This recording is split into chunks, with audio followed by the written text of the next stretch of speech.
마지막 식사인 듯 작은 상 위에 다 비우지도 않은 밥과 열지도 않은 반찬통 한 개가 눈물과 슬픔으로 남아있다. 냉장고에는 계란 2개가 전부다. 2평 남짓한 방 안에는 옷가지가 어지럽게 흐트러져 있다. 아마 모든 것을 포기하고 하루하루를 사셨나 보다. 고독사는 사회적 타살입니다라는 책에 소개된 내용입니다.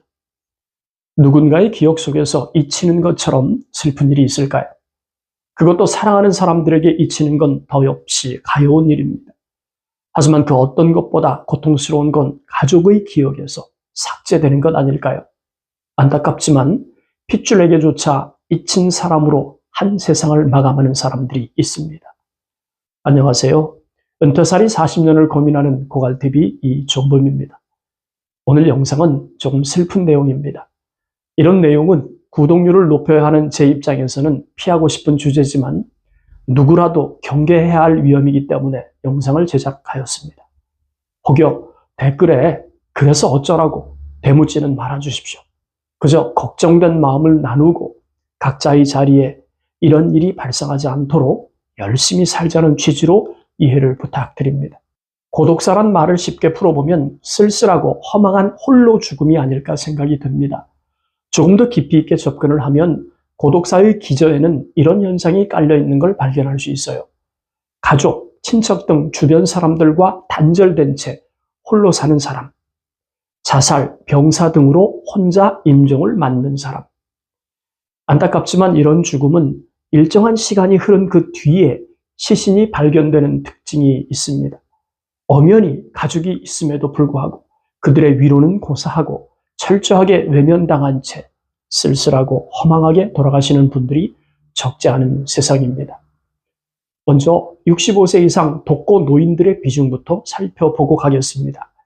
2000년 16%, 2010년 18.5%, 2020년 19.8%, 그리고 2023년 현재 21.1%의 해마다 증가하고 있는 형국입니다. 국민 삶의 질 2023 보고서에 따르면 65세 이상 인구 중에서 독거노인은 199만 3천 명입니다. 65세 이상 인구 5명 중 1명은 이런저런 이유로 홀로 노후를 산다는 뜻이겠죠. 혼자 사는 노후가 고독사로 이어지는 건 아닙니다. 다만 가족들이 절대 함께 할 수 없기 때문에 남남처럼 살아야 하는 노후라면 그건 문제라고 볼 수 있겠죠. 2023 국정감사 보고자료에 따르면 상반기 고독사는 2650명입니다. 이 중에서 70세 이상 비율이 무려 41.5%를 차지하고 있어요. 물론 그 이유를 모르지 않습니다. 발표 자료에 따르면 1인 가족의 증가, 사회적 관계의 단절, 그리고 경제적 빈곤을 지목하더군요. 이런 지적이 어제 오늘의 일은 아니니까 특별할 건 없지만 이런 현상을 개선할 방도가 없다는 것이 문제입니다. 이쯤에서 70대 이상 고령자의 삶을 유추해보는 것도 영상을 이해하는 데 도움이 될 것 같습니다. 일반적 관점으로 70대 즈음 도달하면 건강은 점차 나빠지고 소득도 불규칙한 형국에 이르겠죠. 이런 상황에서 가족과 떨어진 홀로 노후는 누가 보아도 안정적 노후를 보낸다고 할 수는 없습니다. 물론 홀로 노후를 살더라도 가족 간 소통이 원활하고 생활 여건에 맞게 도움을 받는다면 굳이 위험으로 분류하지 않아도 되겠지만 고독사 현장에서 발견된 망자들의 흔적 속엔 일반적으로 예상되는 노후 생활과는 거리가 멀어도 한참 먼 삶의 흔적들이 존재합니다. 아무리 애지중지 키운 자식이어도 특별한 경우를 제외하면 자신의 인생 반쪽과 함께 부모 곁을 떠나서 독립하는 게 당연한 수순입니다. 결국엔 노부부만 남게 되죠. 조금 더 시간이 지나면 부부 중 한 사람은 배우자를 남겨두고 먼저 무지개 다리를 건너게 됩니다.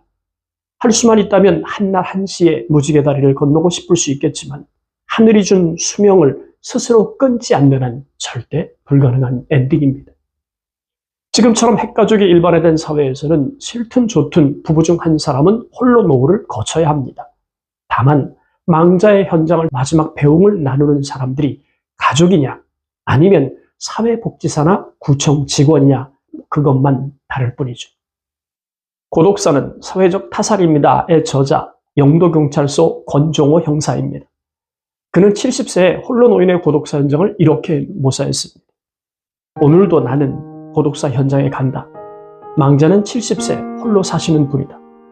마지막 식사인 듯 작은 상 위에 다 비우지도 않은 밥과 열지도 않은 반찬통 1개가 눈물과 슬픔으로 남아있다. 냉장고에는 계란 2개가 전부다. 2평 남짓한 방 안에는 옷가지가 어지럽게 흐트러져 있다. 아마 모든 것을 포기하고 하루하루를 사셨나 보다. 한 인간으로 태어난 이상 이렇게 쓸쓸하고 허망한 죽음을 희망하는 사람은 없습니다. 행복한 인생 여정은 아닐 수 있어도 죽음만큼은 사랑하는 가족들의 위로를 받으면서 떠나는 것이 당연하죠. 하지만 누구나 경험하는 죽음과 이별의 현장이 같을 수는 없겠죠. 고독사로 삶을 마감한 분들에겐 배웅받는 죽음이 사치로 여겨질 만큼 부러운 이별일 수 있을 테니까요. 그래서일까요? 권정호 형사는 그의 책 고독사는 사회적 타살입니다에서 망자의 마지막 바람이 담긴 낙서장의 메모를 지나칠 수 없었던 것 같습니다.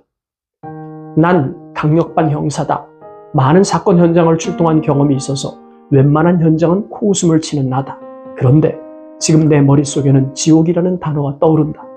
구더기를 걷어내고 검시를 한다. 사망 원인은 병사이다. 월세를 내지 않아 집주인이 세입자를 만나러 왔고 역겨운 냄새에 죽음을 느끼고 신고했다. 사망자는 한국전쟁에 참여한 분이셨다. 사망 현장에 망자가 작성한 낙서장이 보인다. 이대로 죽고 싶지 않다. 이대로 죽고 싶지 않다. 죽음 앞에 서면 지나온 삶이 빠르게 스쳐간다는 말을 많이 하죠. 어떤 삶을 살았든 자신의 죽음이 이렇게 험하게 끝나는 걸 원하지 않았을 텐데 이대로 죽고 싶지 않다는 망자의 간절한 바람이 가슴을 때립니다. 얼마나 괴로웠으면 또 얼마나 삶에 대한 미련이 있었으면 이런 고백을 했을까요? 사랑하는 가족과 지인들, 한 세상을 살면서 인연의 끈을 맺고 살았던 웃고 울고 슬퍼하고 기뻐하며 보냈던 수많은 사람들은 다 어디 가고 인생의 마지막 현장에 덩그러니 혼자 남아서 그 누구의 배웅도 받지 못한 채 홀로 걸어갔던 죽음의 통로가 얼마나 무섭고 두려웠을까요? 일반적으로 생각하면 처음 만날 땐 박수를 치면서 만납니다.